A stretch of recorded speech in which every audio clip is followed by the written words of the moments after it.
Welcome to today's Corporate Venturing Insider series. Today, I am so excited you're in for a treat. We have David Lee with us. David, welcome. Great to be here. So, David, I always start by asking, what is your journey into corporate venturing? And I think you have quite an interesting journey that was not so direct to corporate venturing. So, maybe you can tell us a little more. Sure. My career has had many twists and turns. I have a master's degree in electrical engineering. I thought I wanted to be a professor. Then I went to law school. I was an awful attorney, probably left a wake of litigation behind me, and eventually ended up at Google around 2003. And so it's a good 20 years ago. And that was a company that was, it had 1,000 people, but it was really growing like a weed. And eventually I moved over to business development. And fast forward, I was able to get a career or start a career in venture capital with Baseline Ventures, Steve Anderson, and ultimately Ron Conway at SV Angel. And I managed SV Angel from 2007 or 8 until 2015. After that, I took some time off, thought about what I wanted to do, co-founded a fund around digital health and infrastructure. And, at this point in my life, at that point in my life, around 2019, 2020, I thought I was really done with the professional sphere, and thought I just wanted to angel invest, advise startups. And this opportunity came up at Samsung. And it's really the only job that I would ever take. I'm a Korean American. Uh, I don't speak Korean, but there is something about, when Samsung calls, it's like if you're a baseball player and the New York Yankees call, or Broadway calls if you're an actor or actress, or Manchester United calls. And so, and aside from that, and this goes to your question, I did think that this was around 2020. I've been at Samsung now for about 3.5 years. I did think being at a large company, or a company generally, was a really interesting perspective for this part of the cycle. That was a couple of years before ChatGPT and generative AI took the world by storm. But if you looked at some of the secular trends, it could be crypto, it could be AI, it could be robotics, it could be bio. Those areas are fairly capital intensive. And just the way that the market unfolded or developed over time, with incumbents holding a lot of power, it was an interesting place just to sit and to understand and to learn. And so it's been a circuitous journey. Our group at Samsung Next, we take an approach very similar to SV Angel, in that we really focus on surface area, on learning, on connecting dots, helping to bring value back to Samsung. We also do some corporate strategy work, but that's, the bread and butter is really investing in companies and trying to bring value back to Samsung. Thank you. So before we go into what you do at Samsung Next, I want to just maybe give you a chance to pick up on what you think is the most valuable background making you an investor. Was it your engineering background? Was it your time as a lawyer? Or was it your time at Google? I don't think, I think it's a great question.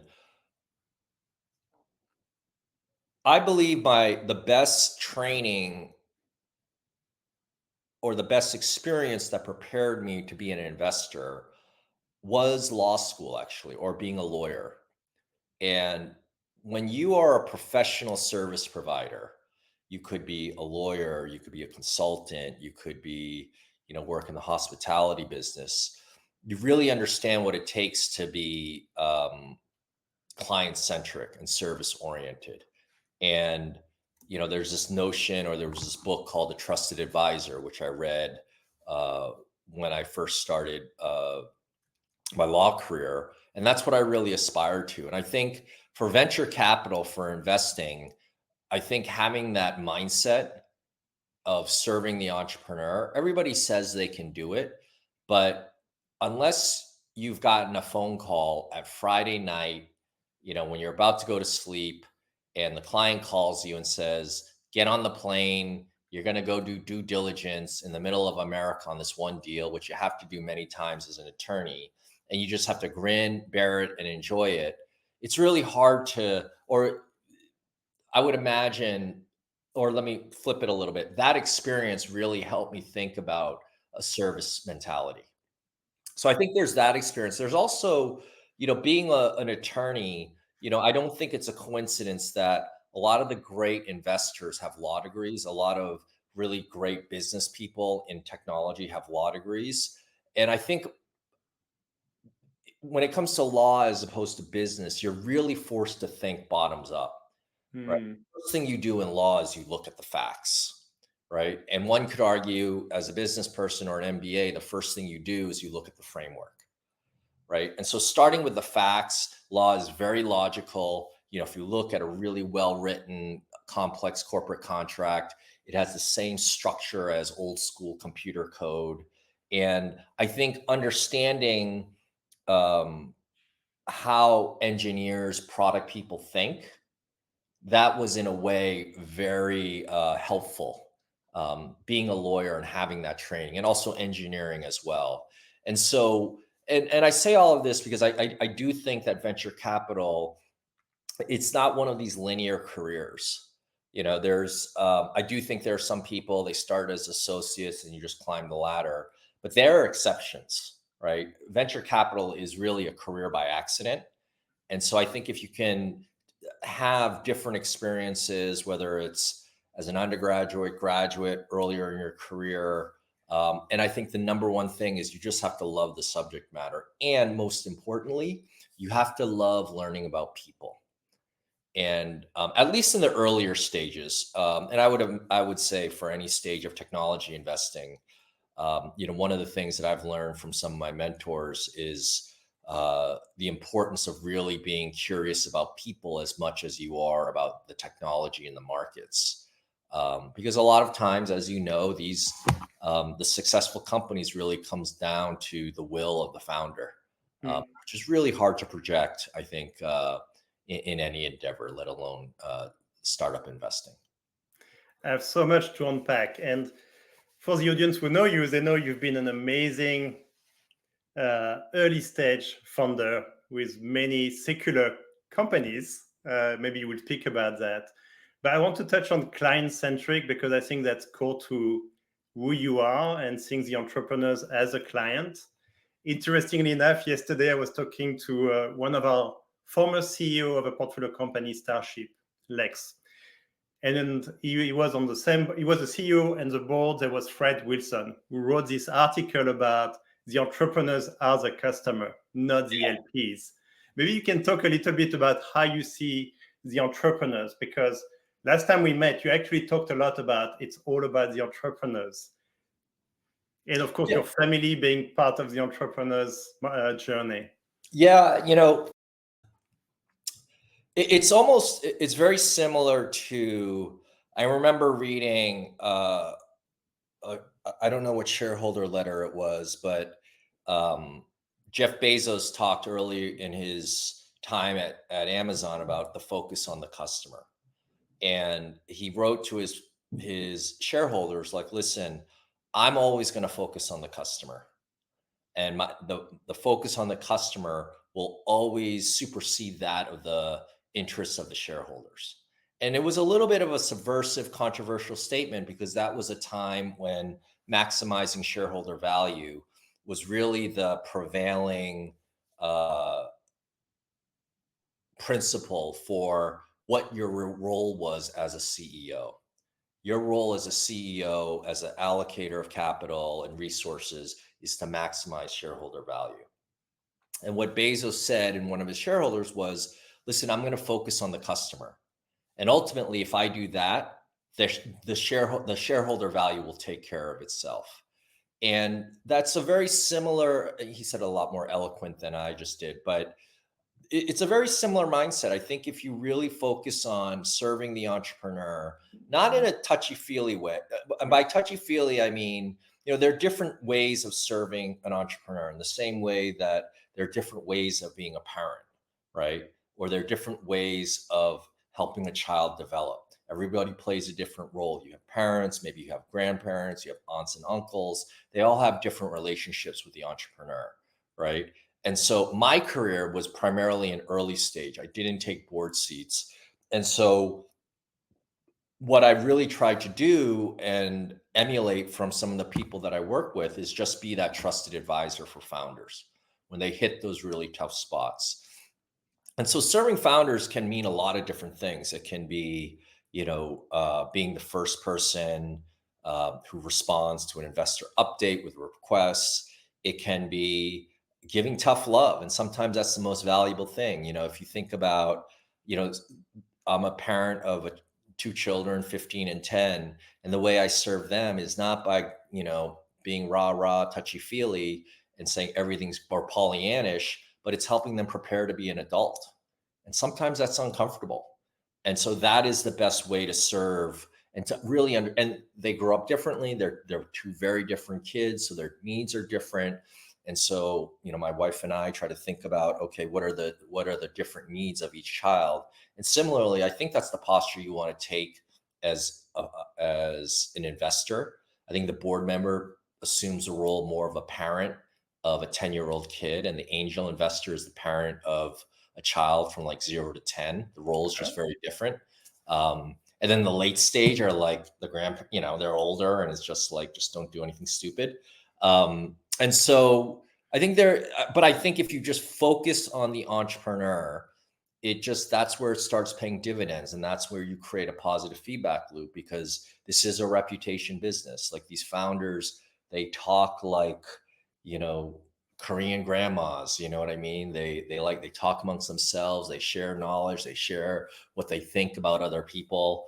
And you really want to, aside from doing the right thing, develop a strong reputation for somebody who stands by and supports founders on their journey.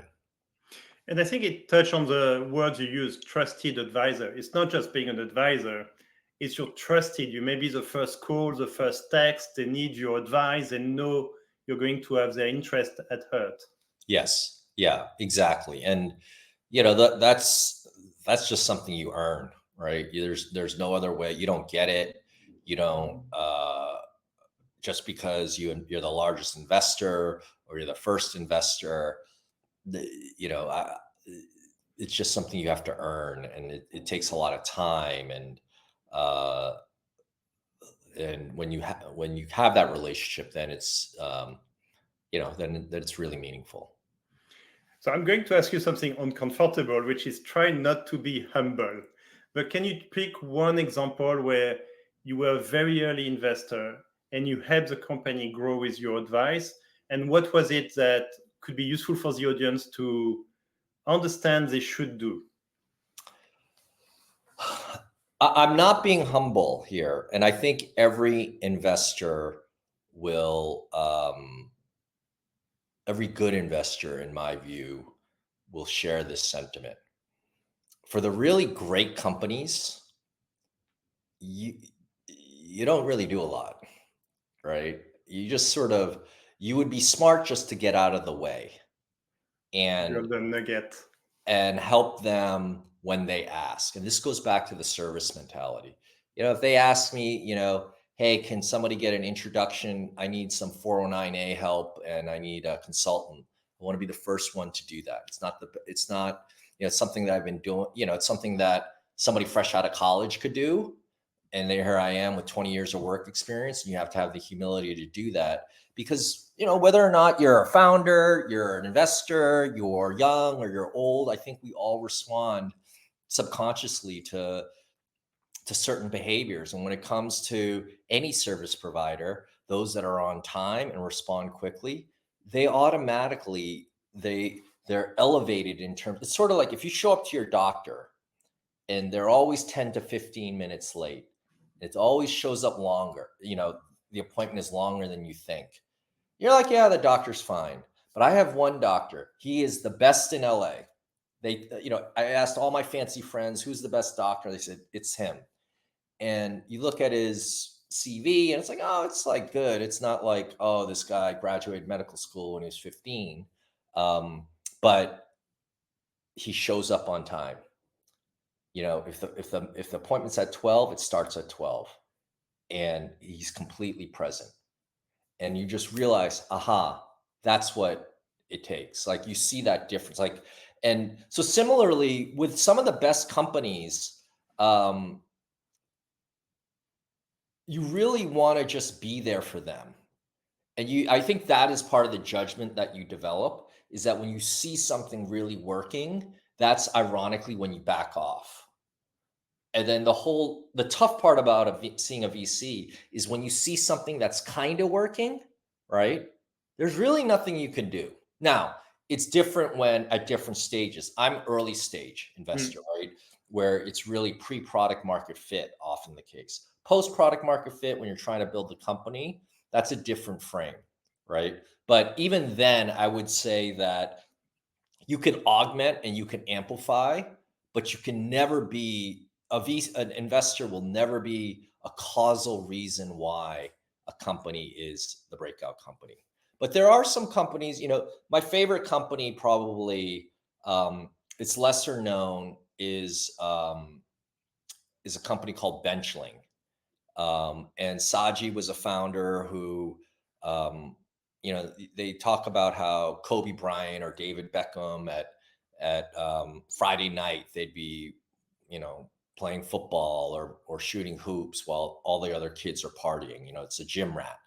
And Saji was really a lab rat. Like, he really enjoyed biology, and he was a coder. He was at MIT, and he built something for himself in terms of, um, you know, just making the whole research process, the whole development process a little bit more delightful using software.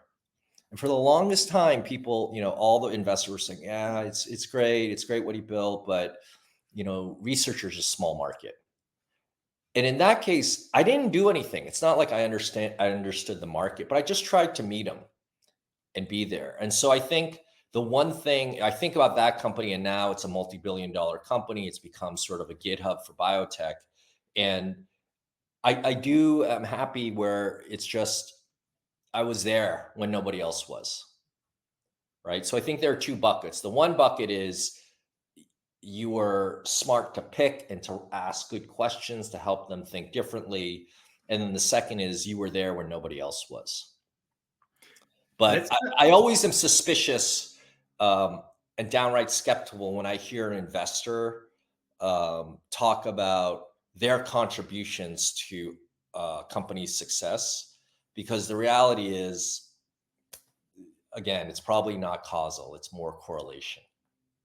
and we are lucky to be part of their journey. Yes, exactly. Yeah.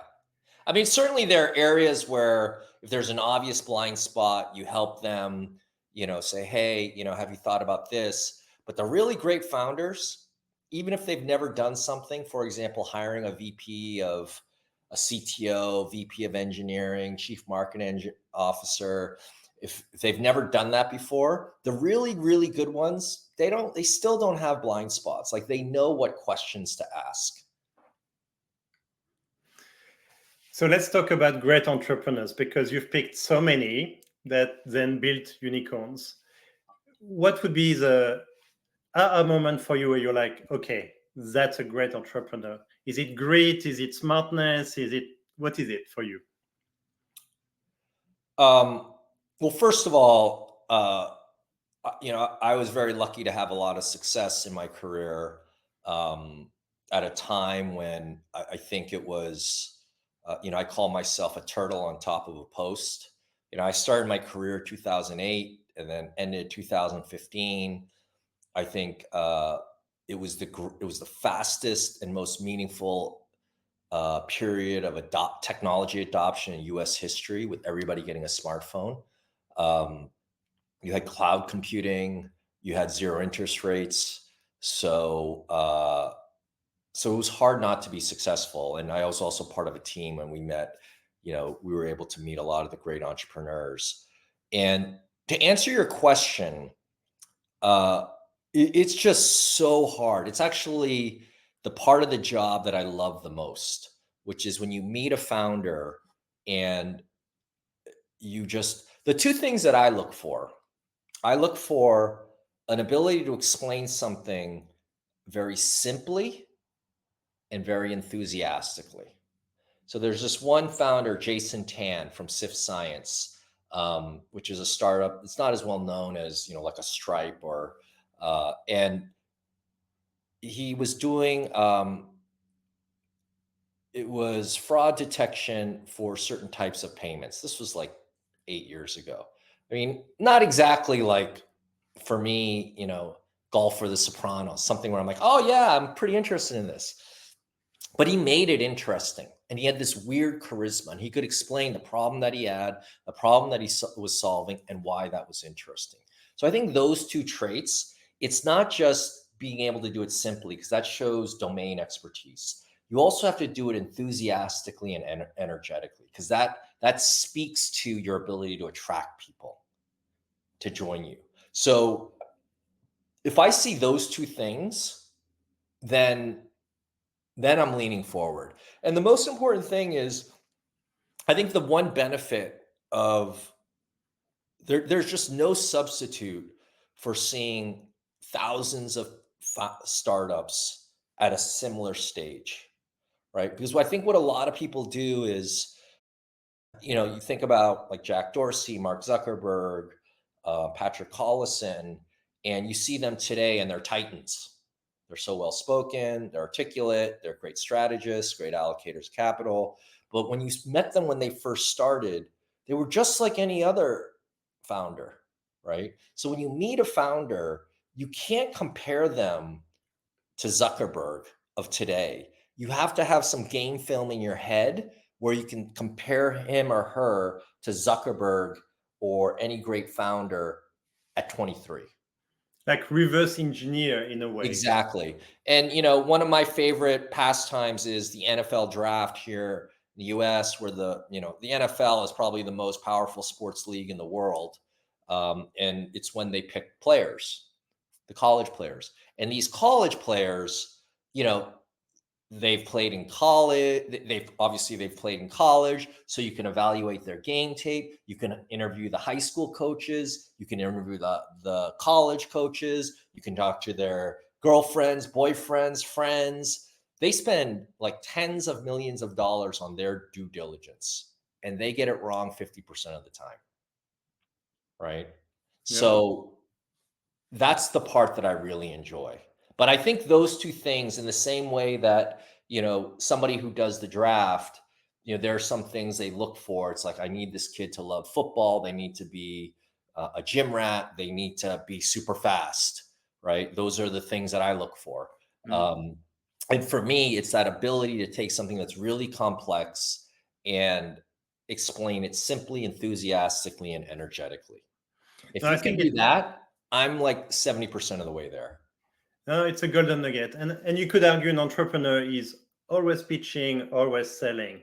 And if you Yeah, can explain simply and get the audience to want whatever you're selling or pitching, right. you're maybe the 70% you mentioned Yeah, already and you can there. just like the simplest part is really interesting. Like if you talk to some of these founders in areas who have worked in, like they really understand the history of software, what's been built. They've been playing around with it their whole life. They've read about it. And that shows an obsession, right? Whereas you see some founders, they can explain it simply, enthusiastically, and energetically. But if you ask them about certain things, their their obsession is not as intense, Mm. right? In the same way that you will read about really great athletes, and they're just obsessed learning about history, like Kobe Bryant. He wants to know what Michael Jordan did and what some of the greats did, and just from a practice perspective, because he's really interested in the subject matter. That obsession is what you look for. And by the way, it's really hard to find and almost harder to spot. And that's the part of the job that I really love.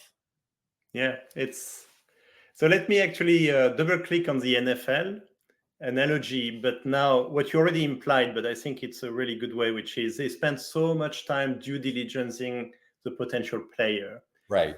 What makes a great investor? Um, I think there are two things. Uh, The first is you have to be insanely curious. You just have to be voracious in your curiosity.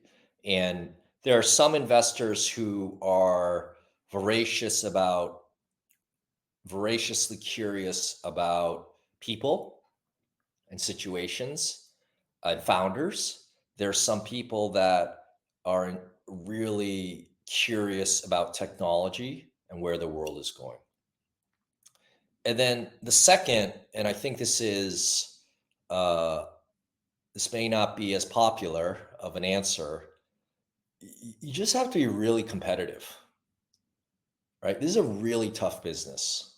And especially today. I mean, when I was doing it even 10 years ago, it was not as competitive as it is today. It was competitive and it was tough, but you're now, it's almost like a marathon, right? When marathons first started, it was probably not too hard to, any endeavor where there are more people, more great people. But regardless of the competition level, right? I think you just have to have this drive um, that comes within uh, that is somewhat of an obsession. I've been around some of the best investors in the world, and um, that's not necessarily an accomplishment. It's more of a statement. And the one thing I've noticed, you kind of certainly there are going to be some investors that are just like 20% smarter than the best. And then you're like, okay, you tip your cap to them. And it's like, okay, I don't have that. But on average, the really great ones, two or three have used the same term to describe what they do, and that's grinder. I grind. I do the same thing every day. Right. And I've been doing that for 20, 30 years.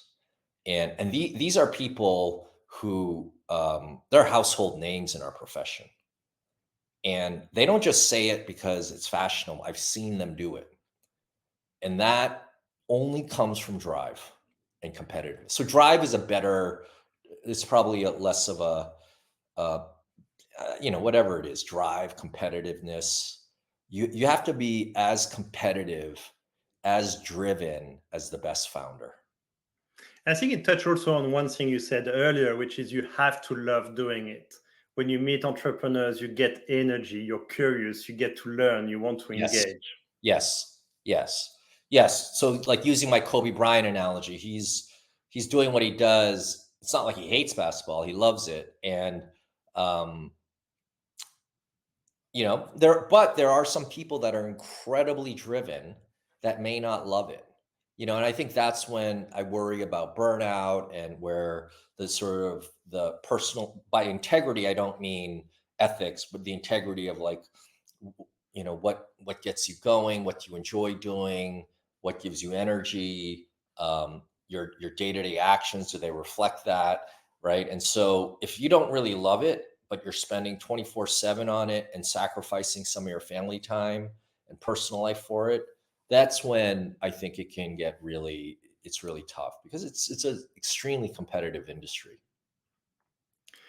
Now, you talked about the fact it's a career by accident. So tell me about the accident that got you into venture capital, but more importantly, how did you know that was for you?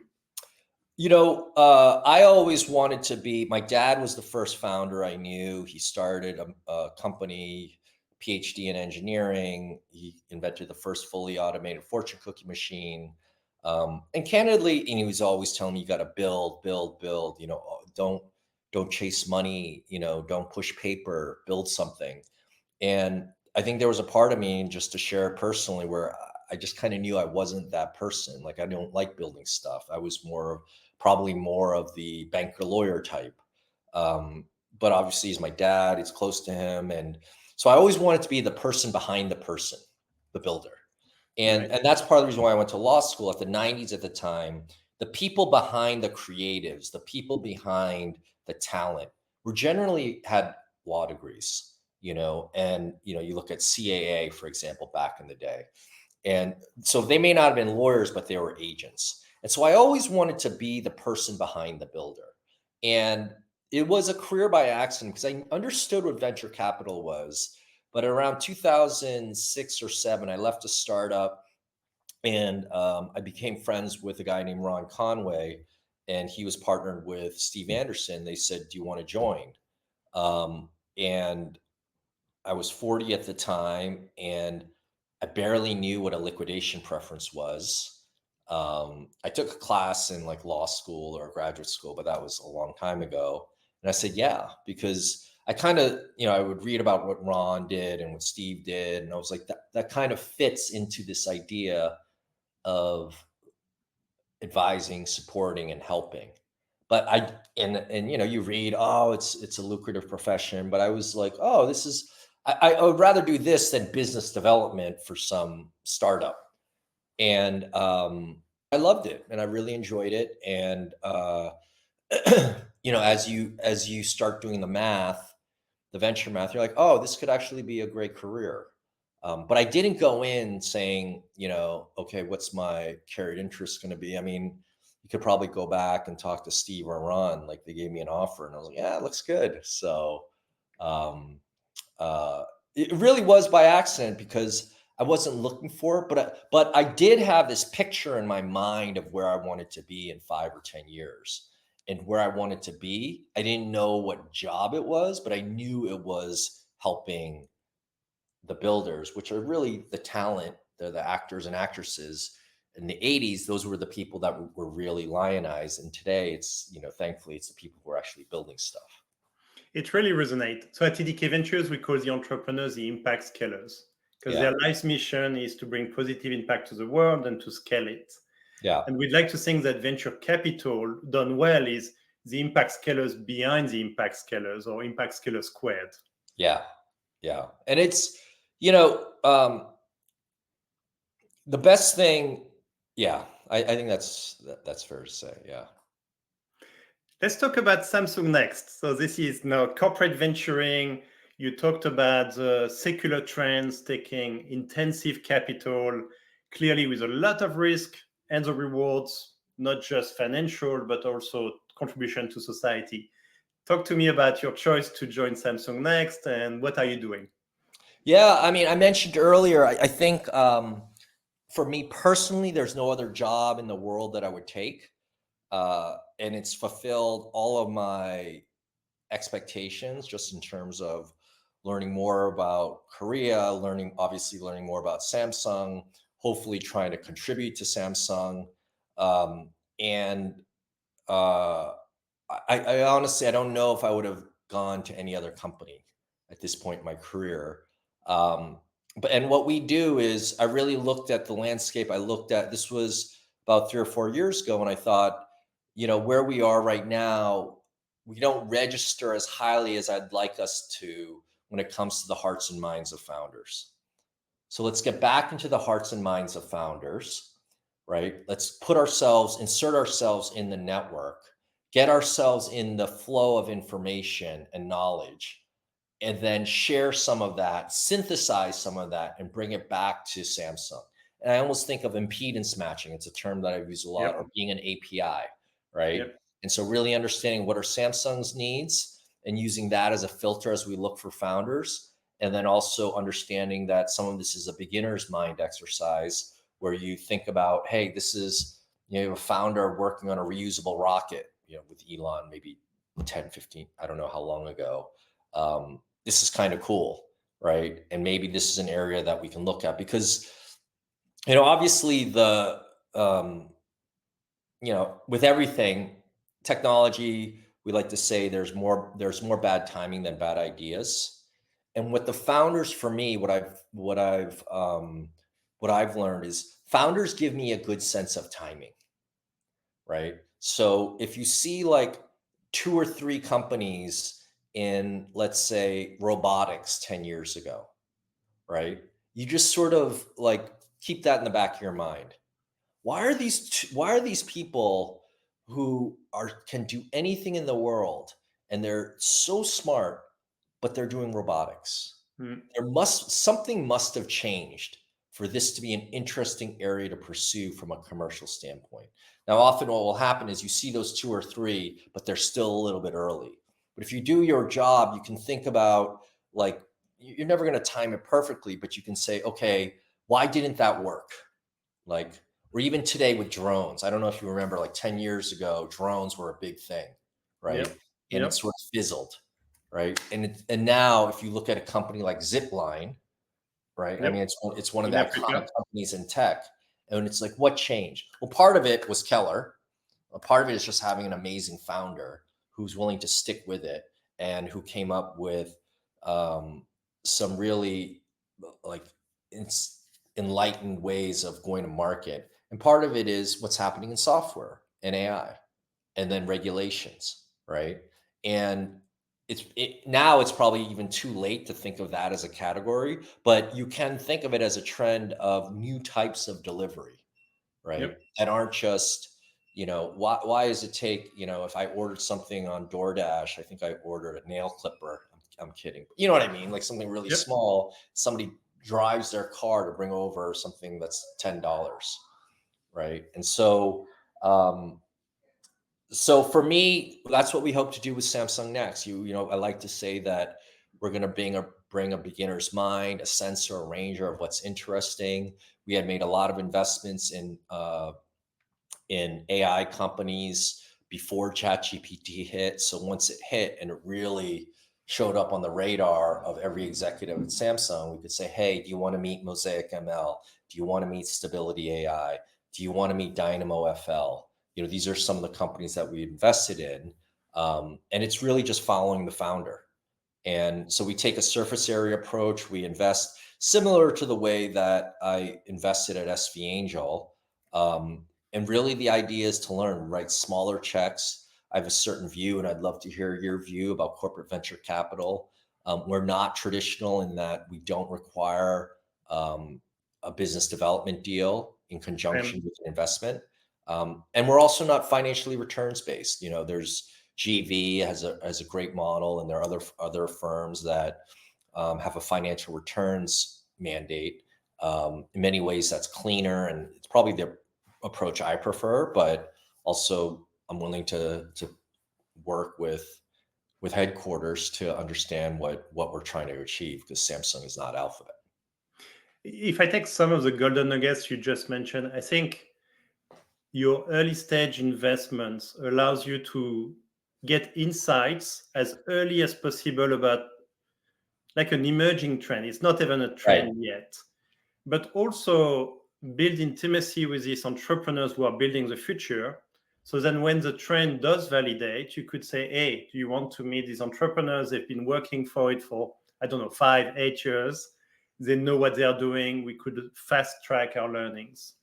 That's exactly it. And candidly, I think a lot of corporate executives, and certainly those that are outside of Silicon Valley, it's a little hard to understand that relationship piece, to comprehend the importance of that. But you can't just walk into, like, if I didn't know Keller, for example, we invested in Keller 12 years ago. I'm just using him as an example because Zipline came up, and I have a relationship with him. We're not even investors in the company, but I can say, hey, so, we're interested in meeting. And then there's the substrate there just for a trusted connection. If I didn't know him and we wanted to get into this business, he would say, well, who's Samsung? Are they going to try to take my idea? Are they going to do this? Are you going to do that? And it's natural on both sides. And so I think what you just articulated is really important. It's a role that CVCs can play. And it's also what I tell my executives is it's a role that doesn't require $100 million fund, Mm. right? And Warren Buffett said, a check is what separates a commitment from a conversation. I And think my that's true. experience has been, whether you invest 250,000, 2.5 million, 25 million, there's a very loose correlation with trust. And so you want to, but the 25 or 250K, it does give you a step into developing that relationship.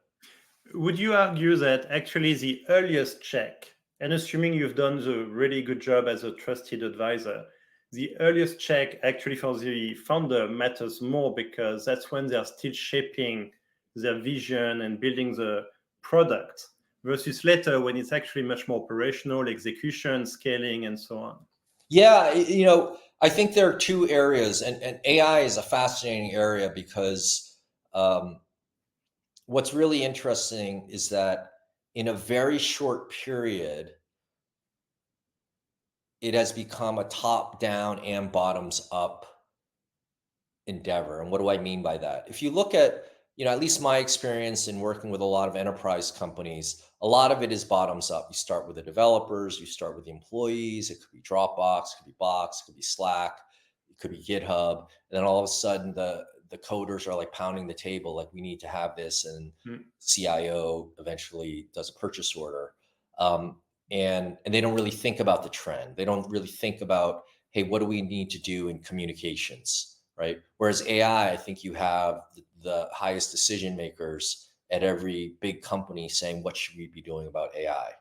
Right. And so with that sort of mindset for a corporation, in a corporation where it's more top down, I do think working with a later stage company helps because there are very few early stage companies that can really handle the load of partner managing that big company, right? But it's also AI, as you know, is a bottoms up, right? And the bottoms up, I think, is really helpful to go early because the bottoms up takes longer, Yep. right?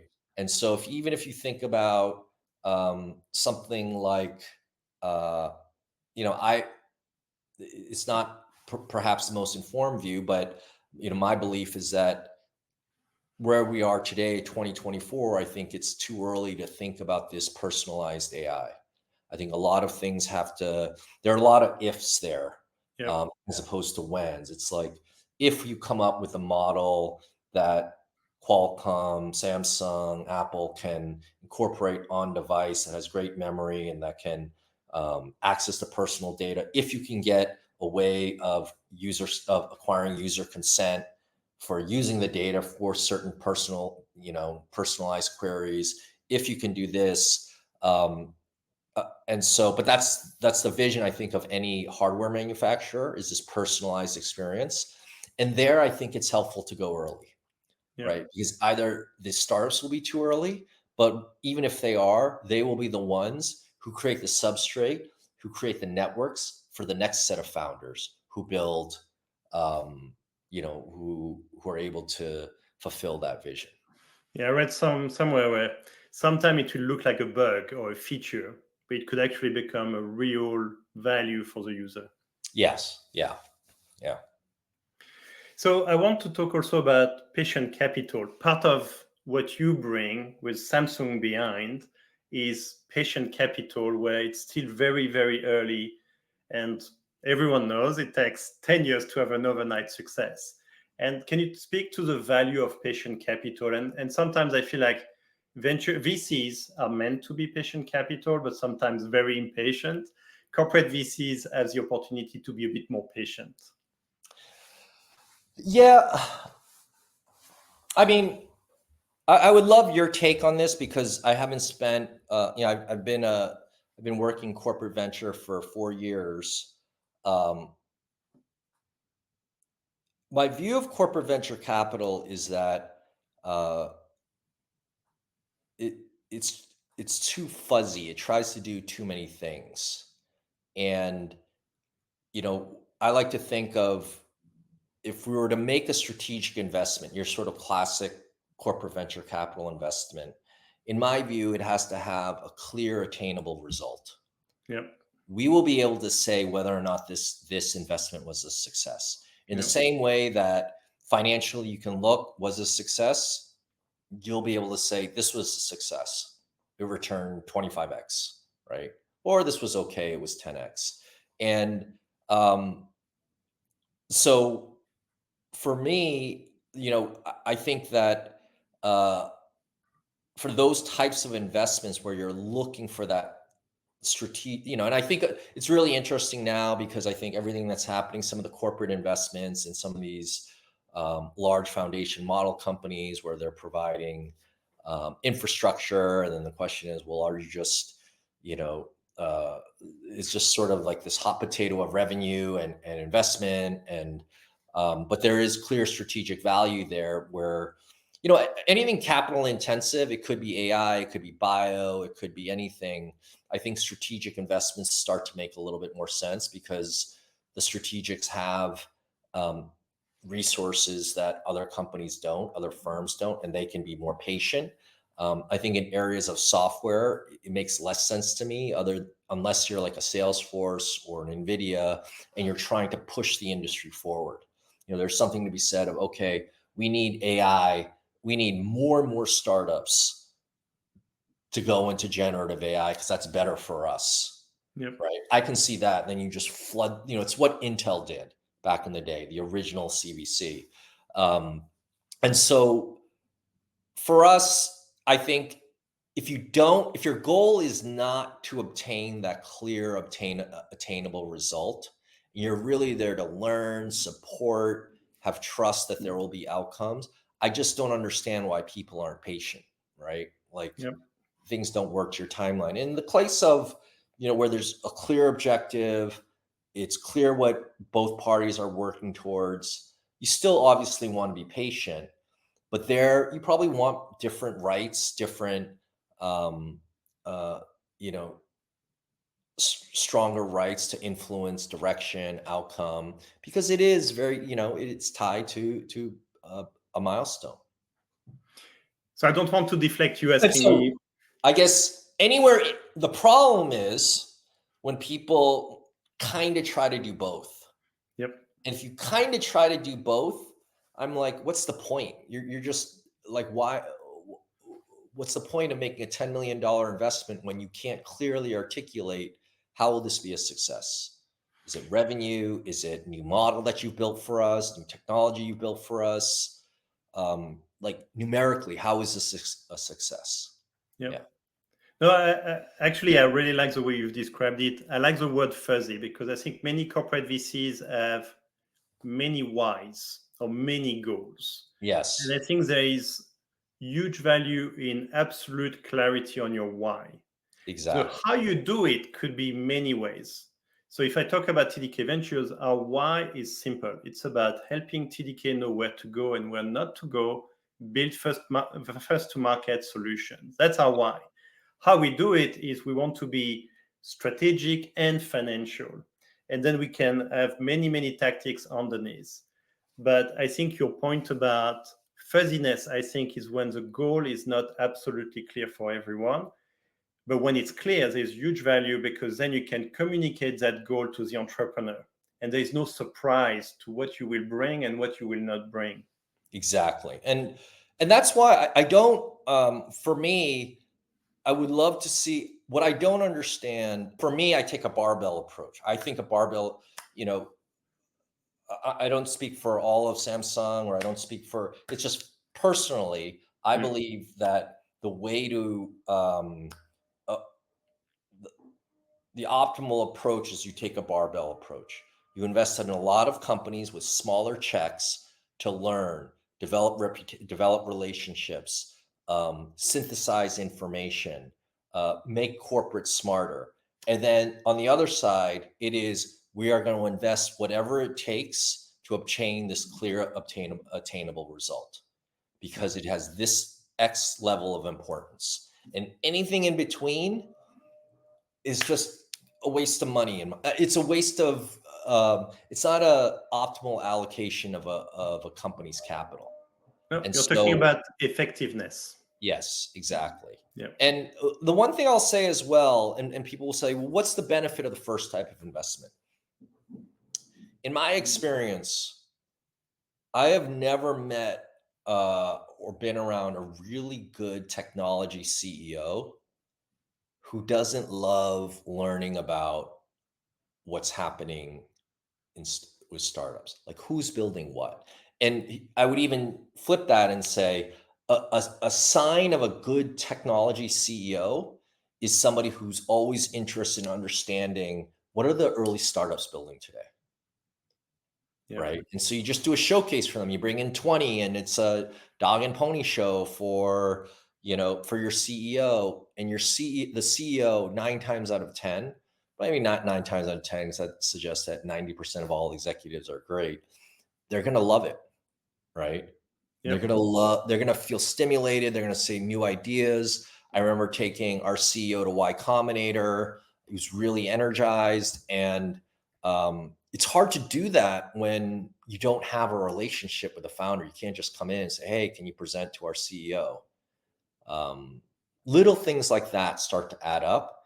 And then I would also add, like, in many ways, we're like a strategic planning group, and we're going to make investments, and over a 10-year period, we're going to pay back all of our operating expenses and then also generate some profit. Can you say that about any other strategic planning group or Mm. corporate strategy group?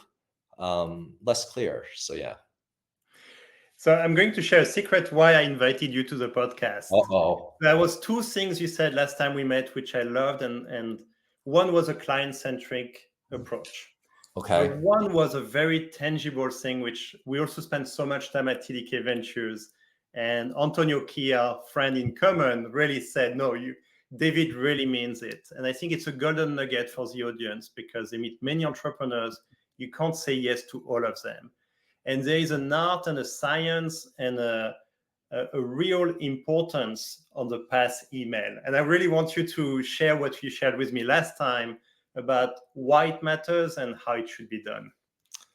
You know, uh,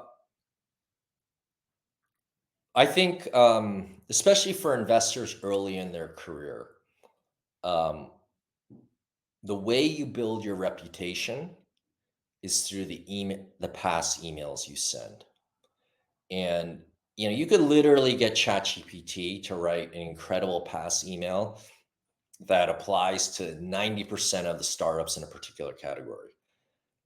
But giving feedback and articulating, like, why you didn't invest in the spirit of making that founder better, Yep. and then offering to help in tangible ways, that is like, that's really hard, first of all, because sometimes it is the founder and you didn't believe that he or she is the right person leading this, right? So how do you say that, right? Because maybe they are. Like, I've invested in many people that I've thought that's the case. Oh, they didn't work at Google. They didn't do this. I'm just making up things. It's like, oh, well, you know, and how do you say that in a way that's authentic, that's honest, that's saying, here's where it's coming up short. And you're trying to make them better, right? Because guess what? The founders feel that. Yep. And the mark of, like, I tell our younger investors, you're kind of on the right track as an investor when the people you've passed on refer you companies. Yep. That's a good customer experience, right? That is, you came here, we treated you respectfully, we listened to you, it didn't work out. Here are the reasons why. And you were intelligent about it. You didn't just say, it's a little too early for us, but please circle back. We'll be your biggest cheerleaders. I've written those, right? So it's not like I'm 100 for 100 in writing those, but it really takes a lot of time, nuance, to write those emails. And, I'm not going to name names, but I've seen past emails, again, from some of the best investors in the world. And these things are incredible. Yeah. And you're not talking about big letters. You're actually talking Yeah, about it's actionable nuanced. feedback. They're concise, they hit the nail on the head, they're authentic, and you're like, this is why they're that good, Yeah. right? And everybody asks how you do it, and I'm like, that's how you do it, and, like, here's the thing. When you meet somebody like Patrick Collison or John Collison, early in their careers, uh, those are the easy ones, right? It's sort of like seeing LeBron James when he was in high school. People are like, this is the greatest basketball player I've ever, 18-year-old basketball player I've ever seen, right? And I guess I bring it up because everybody thinks that it's always that obvious. And there's a reason why there's only one LeBron or one Patrick that were those really, or John, that were those, like, high school phenoms that actually fulfilled their potential. Most high school phenoms don't, right? And so the art is learning how to just treat everybody the same, and with that level of respect. That's how you generate, good deal flow, good good network. But it takes a lot of work, and I mean that's all on top of just being smart enough, being good enough, that sort of thing. Yeah, which are table stakes. Very nice, David. My last question for you, Samsung next. What's next? So tell us, especially for the entrepreneurs now, but potential co-investors who are listening in the audience, what it is you're excited about the next 12 and 18 months so they know to reach out to you.